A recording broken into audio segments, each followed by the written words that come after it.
Praise the Lord. கர்த்தருடைய நாமம் மகிமைப்படுவதாக. இந்த விசேஷித்த ஜெப நாட்கள் மூலமாக உங்களை சந்திப்பது மிகுந்த மகிழ்ச்சி.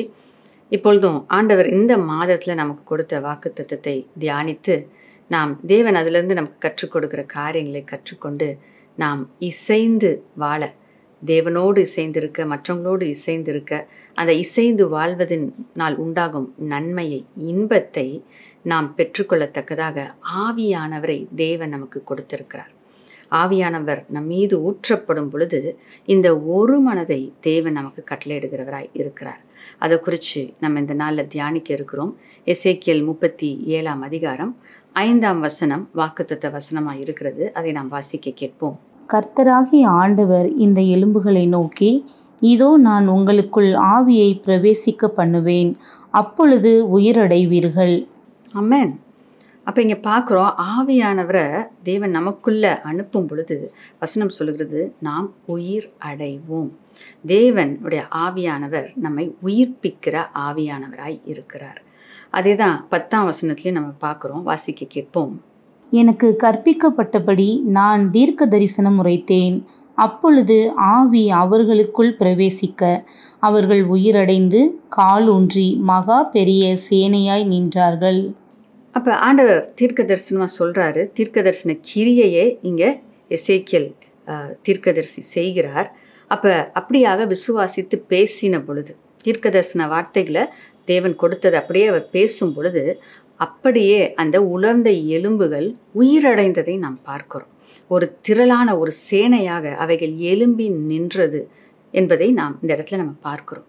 ஆகையால் தேவன் நமக்கு வாக்கு கொடுத்திருப்பார் என்றால் இந்த மாதத்தில் தேவன் ஒரு உயிர் மீட்பை உங்களுக்கு கொடுப்பார். உங்கள் சூழ்நிலையில் உங்கள் முடிந்து போச்சு, அவ்வளோதான், இதில் ஒன்றும் நம்பிக்கை இல்லை அப்படின்ற அந்த சூழ்நிலையில் இருக்கிறவங்களுக்கு ஆண்டவர் ஒரு புது வாழ்வை, ஒரு ஜீவனை காண செய்வேன் என்று சொல்லி இந்த வார்த்தையின் மூலமாக நமக்கு சொல்லி இருக்கிறார்.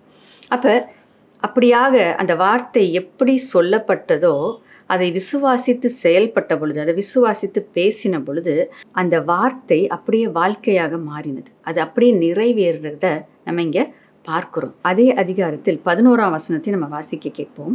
அப்பொழுது அவர் என்னை நோக்கி, மனுபுத்திரனே, இந்த எலும்புகள் இஸ்ரவேல் வம்சத்தார் அனைவருமே. இதோ அவர்கள், எங்கள் எலும்புகள் உலர்ந்து போயிற்று, எங்கள் நம்பிக்கை அற்று போயிற்று, நாங்கள் அறுப்புண்டு போகிறோம் என்கிறார்கள். அப்போ இந்த வசனத்துலேருந்து நம்ம பார்க்கும்போது இஸ்ரவேல் ஜனங்களுடைய சூழ்நிலை எப்படி இருந்துச்சு? நம்பிக்கை அற்று போனது போல இருந்துச்சு. நம்பிக்கையே இல்லை அப்படின்னு சொல்லிட்டு அப்படிப்பட்ட ஒரு சூழ்நிலையில் அவர்கள் காணப்பட்டார்கள். ஆனாலும் ஆண்டவருடைய வார்த்தை அங்கே வெளிப்பட்டு, அங்கே உலர்ந்த எலும்புகள் போல நம்பிக்கையற்றவர்களாக நீங்கள் இருந்தாலும் நிச்சயமாக நீங்கள் உயிர் மீட்கப்படுவீர்கள் என்று வாக்குத்தத்தமாக இந்த வார்த்தையில் தேவன் நமக்கு கொடுத்திருக்கிறார். நமக்கும் தேவனுக்கும் உள்ள அந்த உறவு கூட அது பிணைக்கப்படக்கூடியதாக இருக்கிறது. ஆவியானவரால் நாம் நிரப்பப்படும் பொழுது நாம் தேவனோடு கூட இணைகிற அந்த அனுபவத்துக்குள்ள ஆவியானவர் நம்மை நடத்துகிறவராய் இருக்கிறார். ரோமர் 11 அதிகாரம் 16-17 வசனங்களை நம்ம வாசிக்க கேட்போம். மேலும் முதற் பலனாகிய மாவானது பரிசுத்தமாயிருந்தால் பிசைந்த மா முழுவதும் பரிசுத்தமாயிருக்கும். வேரானது பரிசுத்தமாயிருந்தால் கிளைகளும் பரிசுத்தமாயிருக்கும். சில கிளைகள் முறித்து போடப்பட்டிருக்க காட்டொலிவ மரமாகிய நீ அவைகள் இருந்த இடத்தில் ஒட்ட வைக்கப்பட்டு ஒலிவ மரத்தின் வேருக்கும் சாரத்துக்கும் உடன் பங்காளியாயிருந்தாயானால். அப்போ இந்த இடத்துல நம்ம பார்க்குற காரியம், காட்டு ஒலிவ மர கிளைகளாய் நாம் இருந்தோம். தேவனோடு கூட நல்ல ஒலிவ மரமாகிய அவரோடு நாம் இணைக்கப்படுவதன் மூலமாக அந்த அந்த சாரம், அந்த சத்து, அதில் இருக்கிற நன்மைகள் எல்லாம் நமக்கு கடந்து வருகிறதை நாம் பார்க்கிறோம். ஆகையால் தேவனோடு நாம் இணைக்கப்படும் பொழுது, எப்படி ஒரு கிளை இன்னொரு மரக்கிளையோடு அது இணைக்கப்படும் பொழுது அந்த மரம் எப்படிப்பட்ட தன்மையுடையதோ அப்படிப்பட்ட தன்மையை உடையதாக இந்த கிளையும் மாறுகிறது. அப்போ இந்த கிளையும் அந்த மரத்துடைய தன்மையை தான் கனியாக வெளிப்படுத்துகிறது. அப்போ அந்த அனுபவத்துக்குள்ள ஆவியானவர் நம்மை நடத்துகிறவராய் இருக்கிறார். அப்போ இந்த இடத்துல அவரோடு கூட இணைக்கப்பட்டு நாமும் அவரை போல மாறத்தக்கதாக, அவரை போல வாழத்தக்கதான கிருபையை தேவன் நமக்கு கொடுக்க விரும்புகிறார். பரிசுத்த ஆவியானவரால் நிரப்பப்படும் பொழுது அந்த இணைப்பு நம்முடைய வாழ்க்கையில் வெளிப்படுகிறது. அவரை போல நம்ம மாறுகிறோம். அவருடைய சுவாபங்களை நாம் பெற்றுக்கொண்டு அதை வெளிப்படுத்த நாம் துவங்குகிறோம். அப்போ இந்த கிளை முதலாவது எங்கே இருந்ததோ அங்கிருந்து அது வெட்டப்பட வேண்டும். காட்டு ஒலிவ மரமாகிய நம்மை ஆண்டவர் அந்த காட்டு ஒலிவ மரத்திலிருந்து வெட்டி என்ன செய்தாராம், நமது கிளையை எடுத்து நல்ல ஒலிவ மரத்தோடு அவர் இணைத்தார். அப்போ நம்முடைய இருப்பிடம் இல்லை நம்ம தொடர்பு எப்படிப்பட்ட காரியத்தோடு இருந்துச்சு அப்படின்னு பார்த்தோன்னா, அது காட்டு ஒலிவ மரத்தோடு நம்ம இணைந்திருந்தோம், வாசமாக இருந்தோம். காட்டு ஒலிவ மரம் என்னெல்லாம் தன்மை உடையதாக இருந்துச்சோ அப்படி தான் நம்மளும் இருந்தோம். ஆனால் தேவன் நம்மை பிரித்து எடுக்க விரும்புகிறார். அப்போ இந்த இடத்துல பார்க்குறோம், எசேக்கியேல் 37 அதிகாரம் 23 நம்ம வாசிக்க கேட்போம். அவர்கள் இனி தங்கள் நரகலான விக்கிரகங்களினாலும் தங்கள் அருவருப்புகளினாலும் தங்களுடைய சகல மீறுதல்களினாலும் தங்களை தீட்டுப்படுத்துவதும் இல்லை. அவர்கள் குடியிருந்து பாவம் செய்த எல்லா இடங்களிலிருந்தும் நான் அவர்களை நீங்களாக்கி இரட்சித்து அவர்களை சுத்தம் பண்ணுவேன். அப்பொழுது அவர்கள் என் ஜனமாயிருப்பார்கள், நான் அவர்கள் தேவனாயிருப்பேன். அப்போ இந்த இடத்துல பார்க்குறோம், ஆவியானவர் என்ன வாக்குத்தத்தத்தை கொடுக்கிறார் என்று சொல்லி நம்ம பார்க்கும் பொழுது, அவர்கள் எப்படிப்பட்ட வாழ்க்கையில் இருந்தார்கள் அப்படின்னு சொல்லிட்டு பார்க்கும்போது அந்த இடத்துல பார்க்குறோம், அவர்கள் குடியிருந்தார்கள், பாவத்தில் குடியிருந்தார்கள், அங்கே விக்கிரக ஆராதனை செய்கிறவர்களாக இருந்தார்கள், மீறுதல்களில் அவங்க கீழ்ப்படியாமையில் வாழ்ந்து வந்தார்கள். ஸோ இப்படிப்பட்ட காரியங்கள் அவங்க வாழ்க்கையில் காணப்பட்டது. ஆனால் அவைகளிலிருந்து நான் அவங்கள மீட்க போகிறேன், அதிலிருந்து நான் அவங்கள விடுதலை செய்ய போகிறேன். அந்த குடியிருந்தார்கள் அப்படின்னு பார்க்கும்போது அந்த கிளை எப்படி இணைக்கப்பட்டிருந்துச்சு, ஒன்றோடு ஒன்று பிணைக்கப்பட்டிருந்துச்சு. அப்போ தீமையோடு அவர்கள் இணைக்கப்பட்டிருந்தார்கள், பிணைக்கப்பட்டிருந்தார்கள், அங்கேயே தங்கியிருந்தார்கள், வாசம் பண்ணினார்கள், அப்படிப்பட்ட வாழ்க்கை வாழ்ந்து கொண்டிருந்தார்கள். ஆனால் அந்த ஜனங்களை அப்படியே பிணைக்கப்பட்டிருந்த அந்த கிளை எப்படி அந்த மரத்தோடு இணைக்கப்பட்டிருந்துச்சோ அது போல அவர்கள் அந்த இடத்துல தங்கி அந்த சுவாபங்களை உடையவராக, தீய பழக்கங்களை உடையவர்களாக அந்த ஜனங்கள் இருந்தார்கள்.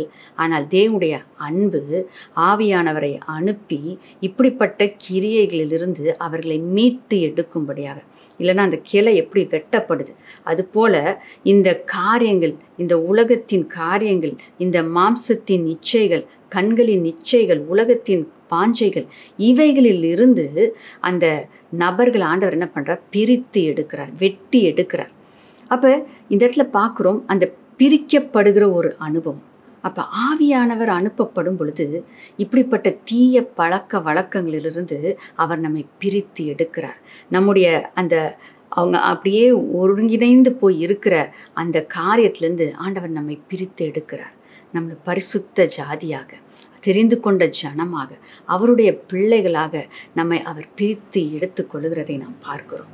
இனி அந்த பாவத்துக்குள்ள அவர்கள் உணர்ந்து கொண்டு இராதபடிக்கு, அங்கேயே தங்கி விடாதபடிக்கு, அந்த சுவாபங்கள் அவர்களை ஆளுகை செய்யாதபடிக்கு தேவன் பிரித்து எடுக்கிறவராய் இருக்கிறார், மீட்டு எடுக்கிறவராய் இருக்கிறார். சில பழக்க வழக்கங்கள் ஆண்டவரை அறிந்து கொண்டவர்கள் தேவ ஜனம் சில கட்டுகளில் இருக்கும்போது, சில அடிமைத்தனத்தில் இருக்கும்போது, சில பாவத்திலேருந்து அவங்களால வெளியே வர முடியாத சூழ்நிலையில் இருக்கும்போது, மற்றவங்ககிட்ட சொல்ல முடியல, அதை ரகசியமாக போராடி கொண்டிருக்கிற எப்படிப்பட்ட காரியங்களாக இருந்தாலும் தேவ ஆவியானவர் அவர்களை நிரப்பும் பொழுது அவர்கள் விடுவிக்கப்படுகிறார்கள், அவர்கள் பிரித்தெடுக்கப்படுகிறார்கள், அந்த இடத்துலேருந்து அவர்கள் மீட்டு எடுக்கப்படுகிறார்கள். சில நேரத்தில் நம்ம சொல்கிறோம் இல்லைங்களா, விளையாட்டாக நம்ம சொல்லுவோம், கிளாஸில் சில பிள்ளைங்க இருக்கும்போது ஃபிசிக்கலி ப்ரெசன்ட் ஆனால் மென்டலி ஆப்சண்ட்னு சொல்லுவாங்க. அப்படின்னா தன்னுடைய சிந்தனை வேற எங்கேயோ இருக்குது, சரீரம் மட்டும்தான் இங்கே இருக்குது அப்படின்னு சொல்லுவாங்க. அப்போ என்ன பண்ணுது, அந்த மைண்ட் என்ன பண்ணுது, அது எதற்கு மேல் வாஞ்சையாக இருக்கிறதோ அதை குறித்து யோசிக்குது, அந்த காரியங்கள் அது நினைக்குது. அப்போ சரீரப்பிரகாரமாக நாம் பிரித்தெடுப்பது மாத்திரமல்ல, நம்முடைய மனநிலையிலும் நாம் பிரித்தெடுக்கப்பட வேண்டியது அவசியமாக இருக்கிறது. அப்போ நம்முடைய சிந்தனை எங்கே தங்கி இருக்கிறது, நம்முடைய யோசனைகள் எந்த காரியத்தை குறித்து யோசிக்கிறது, உலக காரியங்களா இல்லை தேவனுக்குரிய காரியங்களா, அருவருப்பான காரியங்களா இல்லை தேவனுக்கு பிரியமான காரியங்களா? அப்போ நம்ம ஒருவேளை சரீரப்பிரகாரமாக ஒரு நல்ல இடத்துல இருக்கலாம், நான் ஆண்டவர் என்னை பிரித்து எடுத்துட்டார், நான் இங்கே வந்துட்டேன் அப்படின்னு நம்ம சொல்லலாம். ஆனால் நம்முடைய சிந்தனை எங்கே இருக்கிறது, அது எங்கே தங்கி இருக்கிறது, அதோடைய யோசனை எங்கே இருக்கிறது, அது எப்படிப்பட்ட சிந்தனைகளை சிந்திக்கிறது, அதை நம்ம பார்க்க வேண்டும். ஏனென்றால் அப்படிப்பட்ட அந்த சிந்தனை எங்கே தங்கி இருக்கோ அந்த காரியத்தில் இருந்தும் தேவன் அந்த நபரை மீட்க வல்லவராய் இருக்கிறார். ஆவியானவர் ஊற்றப்படும் பொழுது அந்த அவங்களுடைய இருப்பிடம், அவங்களுடைய மனது எங்கே இருக்கணும்னு வாஞ்சிக்குது, அந்த வாஞ்சையே மாறி போகிறது. தேவன் அந்த இடத்துலேருந்து சிந்தனையை மீட்டு அவர் பரிசுத்தமான சிந்தனை உடையவர்களாக மாற்ற வல்லவராய் இருக்கிறார். தேவனுக்கு பிரியமாய் சிந்திக்கிறவர்களாய் மாற்ற வல்லவராய் இருக்கிறார். அந்த குழியிலிருந்து, சேற்றிலிருந்து தேவன் தூக்கி விட்டு அவரோடு கூட ஐக்கியப்படும்படியாக, அவரோடு கூட அவருடைய ஜனத்தோடு ஐக்கியப்படும்படியாக தேவன் இணைக்கத்தக்கதாக அவர்களை பிரித்து எடுக்கிற தேவனாக அவர் இருக்கிறார். ஆகையால் அந்த இருப்பிடம் அது மாறுகிறது. 25ஆம் வசனத்தை நம்ம வாசிக்க கேட்போம். நான் என் தாசனாகிய யாக்கோபுக்கு கொடுத்ததும் உங்கள் பிதாக்கள் குடியிருந்ததுமான தேசத்திலே குடியிருப்பார்கள். அவர்களும் அவர்கள் பிள்ளைகளும் அவர்களுடைய பிள்ளைகளின் பிள்ளைகளும் அதிலே என்றென்றைக்கும் குடியிருப்பார்கள். என் தாசனாகிய தாவீது என்பவர் என்றென்றைக்கும் அவர்களுக்கு அதிபதியாய் இருப்பார். அப்போ இங்கே பார்க்குறோம், ஆண்டவர் என்ன சொல்கிறாரு, அப்படிப்பட்ட பாவத்தில் குடியிருந்த அவர்களை நான் விடுவித்து நான் என்ன பண்ணுவேன், நான் வாக்குத்தத்தம் பண்ணின தேசத்தில் அவங்கள நான் குடியிருக்க செய்வேன். அப்படின்னா என்னத்தை, ஆண்டவர் தெரிந்து கொண்ட இடம், அவர் இருக்கிற இடம், அவர் பிரசன்னத்தினால் நிரப்பப்பட்ட இடம். ஸோ அப்படிப்பட்ட இடத்துல ஆண்டவர் கொண்டு வந்து நம்மை நாட்ட விரும்புகிறார். அந்த இடத்துல குடியிருக்க வைக்கிறார்.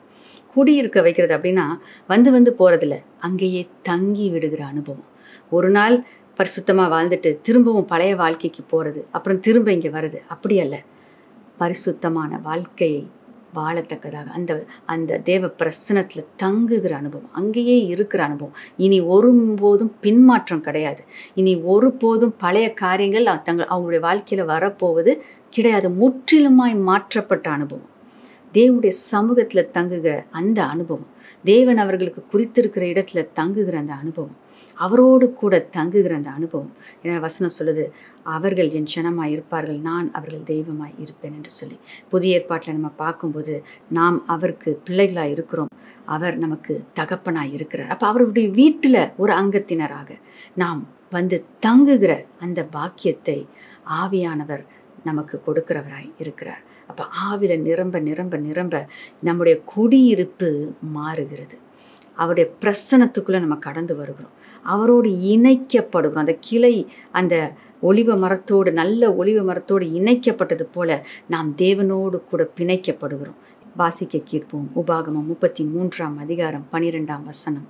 பென்யமீனை குறித்து கர்த்தருக்கு பிரியமானவன் அவரோடே சுகமாய் தங்கியிருப்பான். அவனை எந்நாளும் அவர் காப்பாற்றி அவன் எல்லைகளுக்குள்ளே வாசமாயிருப்பார் என்றான்.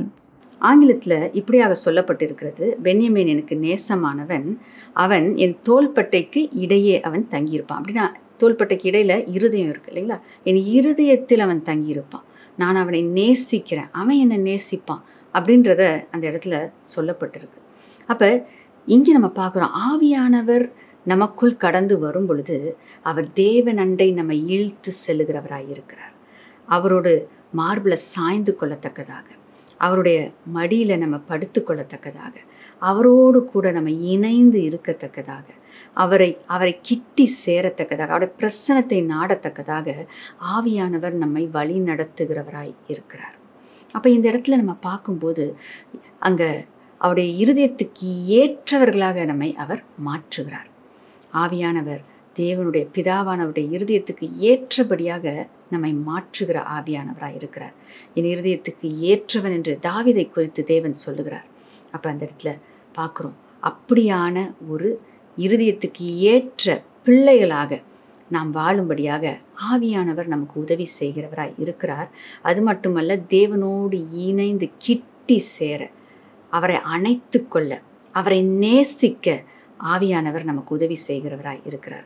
நம்முடைய வாழ்க்கையில் நாம் குற்ற மனசாட்சிக்கு இடம் கொடுக்க வேண்டிய அவசியம் இல்லை. நம்ம இப்படி செஞ்சிட்டோம், அப்படி பண்ணிட்டோம், இதை பண்ணிட்டோம், கவலைப்பட வேண்டிய அவசியம் இல்லை. ஏனென்றால் தேவன் எல்லாவற்றையும் அறிந்து தான் நம்மை அங்கிருந்து மீட்டு எடுத்து அவரோடு கூட இணைத்திருக்கிறார். அவரோடு கூட நாம் திராட்சை செடியில் நாம் இணைக்கப்பட்டிருக்கிறோம். ஆகையால் நாம் இனி குற்ற மனசாட்சிக்கு இடம் கொடாமல் அவரோடு சமீபமாயிருந்து, அவருக்கு சமீபமாயிருந்து அவரோடு இசைந்திருக்கிற வாழ்க்கை வாழ தேவன் நமக்கு தருணங்களை கொடுத்திருக்கிறார். ஆகையால் நாம் இருதயம் அவரை நேசித்து அவரோடு வாசம் பண்ணும்படியாக, அவரோடு தங்கும்படியாக அந்த வாஞ்சையையும் அப்படிப்பட்ட ஒரு இருதயத்தையும் கர்த்தர் நமக்கு கொடுக்க ஆவியானவரை அனுப்பியிருக்கிறார். ஆகையால் ஆவியானவர் நம்மோடு இருக்கும் பொழுது அப்படிப்பட்ட அனுபவத்தை தேவன் நமக்கு கொடுக்கிறவராய் இருக்கிறார். அது மட்டுமல்ல, 24ஆம் வசனத்தை நம்ம வாசிக்க கேட்போம். என் தாசனாகிய தாவீது என்பவர் அவர்கள் மேல் ராஜாவாக இருப்பார். அவர்கள் எல்லாருக்கும் ஒரே மேய்ப்பர் இருப்பார். அப்பொழுது அவர்கள் என் நியாயங்களில் நடந்து என் கட்டளைகளை கைக்கொண்டு அவைகளின்படி செய்து.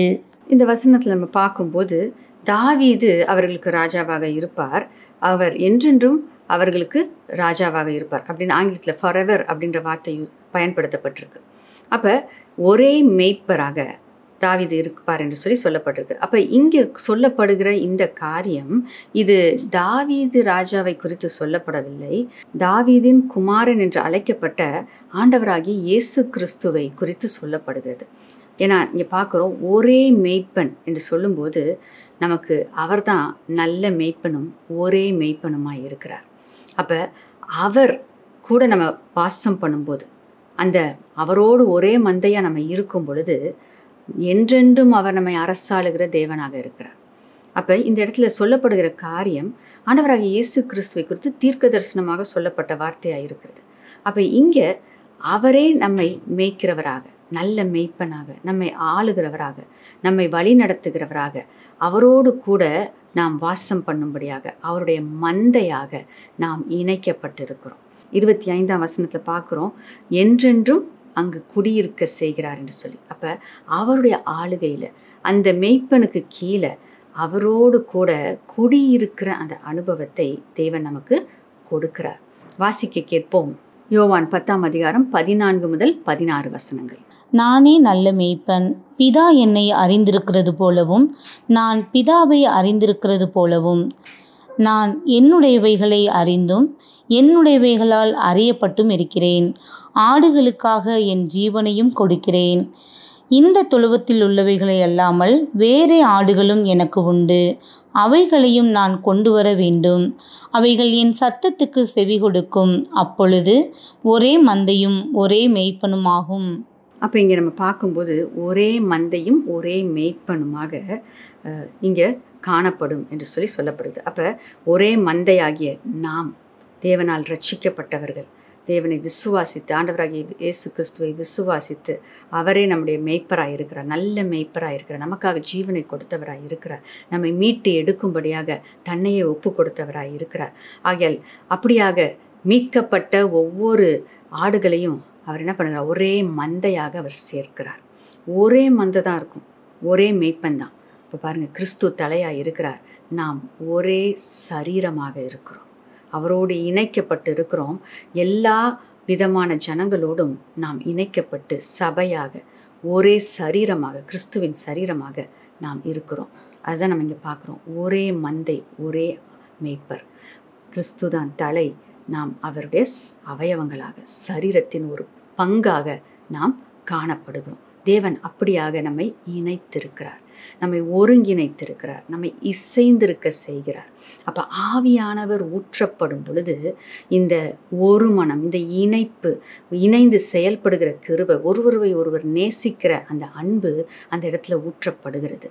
இங்கே நம்ம பார்க்கும்போது பெந்தைக்கோஸ்தே நாளன்றைக்கு ஆவியானவர் ஊற்றப்பட்ட பொழுது இதுதான் நடந்துச்சு. அப்போ அந்த இடத்துல பார்க்குறோம், அங்கே பலவிதமான பாஷைகளை ஆவியில் நிரம்பி அவர்கள் பேசினார்கள் என்று சொல்லி நம்ம பார்க்குறோம். அந்நிய பாஷையை பேசினார்கள்.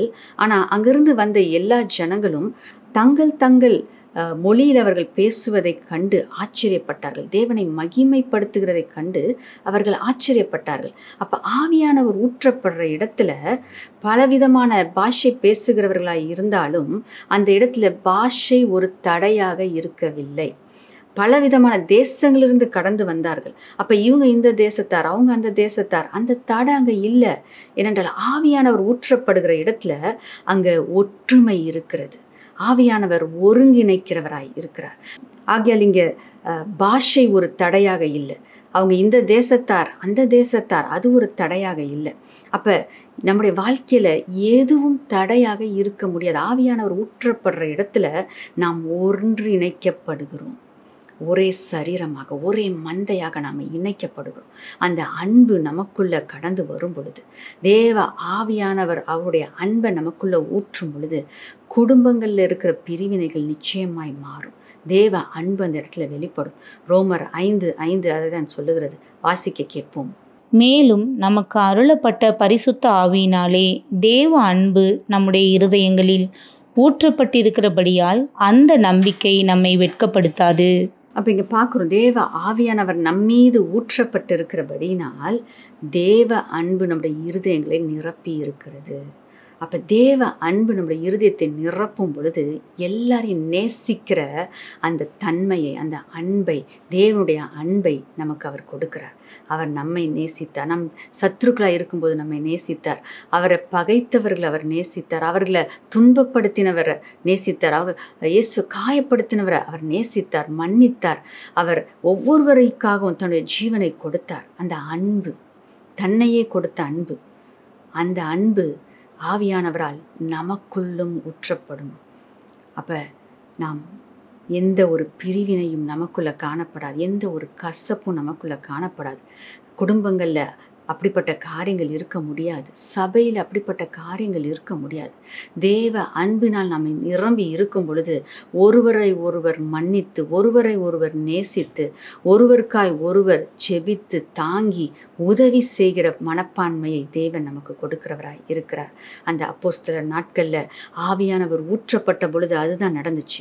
ஒரு பக்கம் ஜனங்கள் ரட்சிக்கப்பட்டார்கள், அந்த மந்தையில் வந்து சேர்க்கப்பட்டார்கள், தேவனுடைய சரீரத்தில் வந்து அவங்க சேர்க்கப்பட்டாங்க, சபை உருவாச்சு. அப்போ அந்த இடத்துல நம்ம பார்க்குறோம், ஒருவரை ஒருவர் அங்கே தங்களை குறித்து சிந்திக்காமல் மற்றவர்களை குறித்து சிந்தித்து நேசித்து அரவணைத்து தங்களுக்குரியதை தாராளமாய் மற்றவங்களுக்கு கொடுத்து அந்த இடத்துல எல்லாரும் எல்லாவற்றையும் சமமாய் பங்கிட்டு கொண்டார்கள் என்று சொல்லி பார்க்குறோம். அதுதான் ஆவியானவர் நம்மீது ஊற்றப்படும் போது நடக்கிற ஒரு காரியம். இணைப்பு, இன்பம், ஆனந்தம், ஒரு மனம், சந்தோஷம். ஆவியானவர் எங்குண்டோ அங்கு விடுதலை உண்டு. அங்கே பிரிவினை கிடையாது. அங்கே ஆசீர்வாதம் உண்டு. அங்கே களி கூறுதல் உண்டு, சந்தோஷம் உண்டு, ஒரு மனம் உண்டு, ஒன்றாய் இணைந்து செயல்படுகிற அனுபவங்கள் உண்டு. ஒரே மந்தையாய் இருப்பது போல, ஒரே சரீரமாய் செயல்பட தேவ ஆவியானவர் நம்மை இணைத்திருக்கிறார்.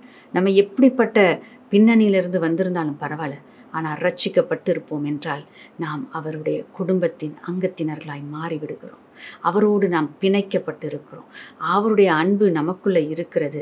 மற்றவர்களை அரவணைத்து கொள்ள, மற்றவர்களை நேசிக்க, இன்னும் மந்தையில் சேரப்படாத ஆடுகள் உண்டு நம்ம வாசிக்க கேட்டோமே, அவர்களையும் வந்து சேர்க்கத்தக்கதாக, அவர்களையும் அரவணைக்கத்தக்கதாக தேவ அன்பு நமக்குள் காணப்படும். ஆண்டவர் சொல்கிறார் சீஷர்களை பார்த்து, நீங்கள் ஒருவர் நேசிங்க, அன்பாயிருங்க, உங்களை பார்க்குறவங்க தேவனை மகிமைப்படுத்துவார்கள். அப்போ அந்த இடத்துல பார்க்குறோம், நாம் ஒருவருக்கொருவர் நாம் நேசிக்கிறவர்களாக இருக்க வேண்டும். ஒருவருக்கொருவர் அன்பை வெளிப்படுத்துகிறவர்களாக இருக்க வேண்டும். மற்றவங்களுக்கு முன்பாக சாட்சியாக இருக்கணும். கிறிஸ்தவர்கள் என்றால் ஒருவருக்காய் ஒருவர் பாரப்படுவாங்க, நேசிப்பாங்க, மன்னிப்பாங்க, கசப்பு இருக்காது, சண்டை சச்சரவு இருக்காது. அப்படிப்பட்ட ஒரு வாழ்க்கை தேவன் நம்மிடத்தில் எதிர்பார்க்கிறார். தேவ ஆவியானவர் நம்மீது ஊற்றப்படும் போது அப்படிப்பட்ட வாழ்க்கையை தேவன் நமக்கு கொடுக்கிறவராய் இருக்கிறார். கடைசியாக சங்கீதம் 133:1 நாம் வாசிக்க கேட்போம். இதோ சகோதரர் ஒருமித்து வாசம் பண்ணுகிறது எத்தனை நன்மையும் எத்தனை இன்பமும் ஆனது. சகோதரர்கள் ஒருமித்து வாசம் பண்ணும்போது எத்தனை நன்மையும் எத்தனை இன்பமுமாயிருக்கிறது. ஆகையால் நாம் இணைந்து வாசம் பண்ணும்போது இன்பத்தையும் சமாதானத்தையும் நன்மையும் சந்தோஷத்தையும் தேவன் நம் கொடுக்கிறவராய் இருக்கிறார். ஆவியானவர் நம்மீது ஊற்றப்படும் போது அந்த இணைப்பை நமக்கு கொடுக்கிறார். ஒருவரோடு ஒருவர் இணைக்கப்பட, ஆண்டவராகிய இயேசு கிறிஸ்துவோடு நாம் இணைக்கப்பட ஆவியானவர் நமக்கு உதவி செய்கிறார். இணைந்திருப்போம், இன்பமாய் வாழ்ந்து சாட்சியாய் ஜீவிப்போம். கர்த்தர் உங்களை ஆசீர்வதிப்பாராக. நாம் ஜெபிக்கலாம். ஸ்தோத்திரம் அப்பா, உமக்கு நன்றி செலுத்துகிறோம் அப்பா. இந்த வார்த்தைகளை எங்களோடு நீர் பேசினதற்காக நன்றி. ஆவியானவர் எங்கள் மீது நீர் ஊற்றப்படுவீராக. அப்பா, நீங்கள் எங்கள் மேலே ஊற்றப்படுவதற்காக நாங்கள் காத்திருக்கிறோம், எங்களை ஆயத்தப்படுத்தி இருக்கிறோம். அப்பா, எங்கள் மீது நீர் கடந்து வந்து அப்பா இந்த ஒரு மனதை, இந்த இணைப்பை நீர் எங்களுக்கு கொடுப்பீராக. ஒருவரை ஒருவர் நேசிக்கத்தக்கதாக அப்பா, உம்மை அதிகமாய் நேசிக்கத்தக்கதாக அப்பா 2 கட்டளைகளை நீங்கள் கொடுத்தீங்க. அந்த கட்டளையை நாங்கள் நிறைவேற்ற பரிசுத்த ஆவியானுடைய அன்பு எங்கள் மேலே ஊற்றப்படும் பொழுது அதை எங்களால் செய்ய முடியும் ராஜா. அதை செய்வதற்கு எங்களை பலப்படுத்துங்க, எங்களை வழி நடத்துங்க. இயேசுவின் நாமத்தில் பிதாவே, ஆமென்.